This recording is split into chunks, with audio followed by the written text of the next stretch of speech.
Guys, lihat nih, aku baru dikasih uang bulanan loh. Kamu dikasih uang bulanan buat apa aja? Buat apa ya? Biasanya kayak buat jajan aja sih, sama beli keperluan sekolah. Assalamualaikum. Waalaikumsalam. Lagi ngomongin apa nih? Seru banget. Ibu Hamidah baru dikasih uang bulanan sama orang tuanya. Kita tanya dipakai apa aja uangnya selama sebulan. Kalian tahu nggak? Itu namanya perencanaan keuangan. Negara kita juga punya perencanaan keuangan, namanya APBN. Ada yang tahu kepanjangan APBN? Anggaran pendapatan dan belanja negara, Bu.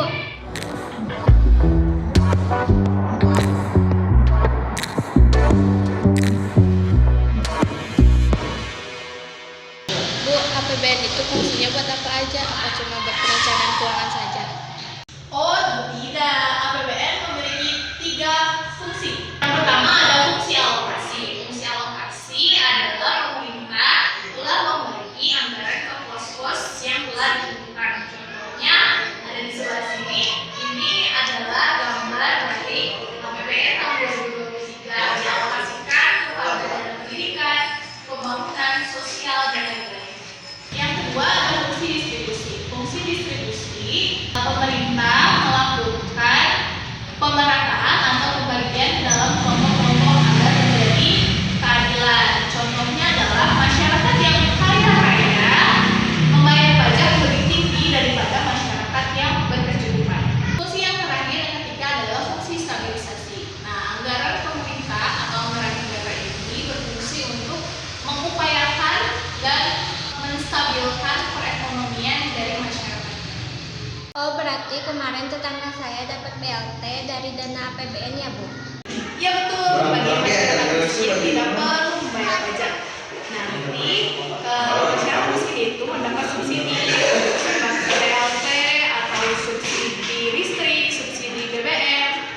Bu, kalau tujuan APBN bagi negara kita apa, Bu? Ada yang tahu? Menjadi pedoman atau panduan pemerintah dalam melaksanakan berbagai program.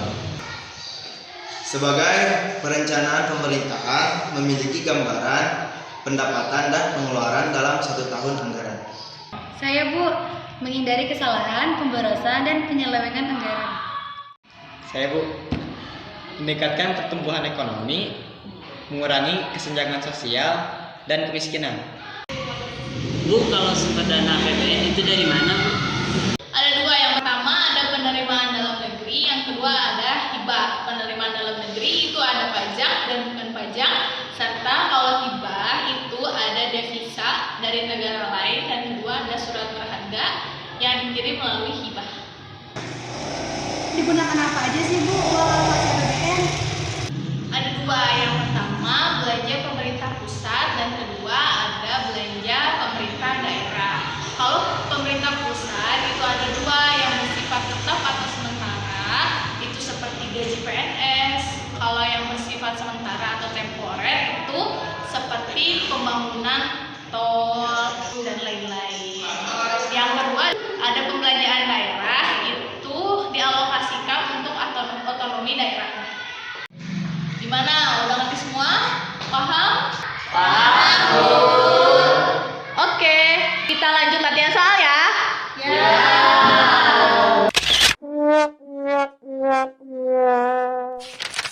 APBN sebagai bagian dari keuangan negara adalah instrumen yang luar biasa sangat penting dalam menentukan perekonomian dan bagi suatu negara untuk digunakan, diandalkan, serta dipakai dalam mencapai tujuan bernegara. 3 fungsi APBN menjadi pedoman bagi manajemen dalam merencanakan kegiatan pada tahun yang bersangkutan.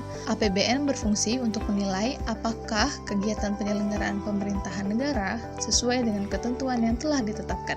Anggaran pendidikan 2023 yang dikucurkan dari pembiayaan anggaran pendapatan dan belanja negara itu mencapai 612,2 triliun. Pembiayaan ini paling tinggi sepanjang sejarah. Hal tersebut disampaikan oleh Menteri Keuangan Sri Mulyani.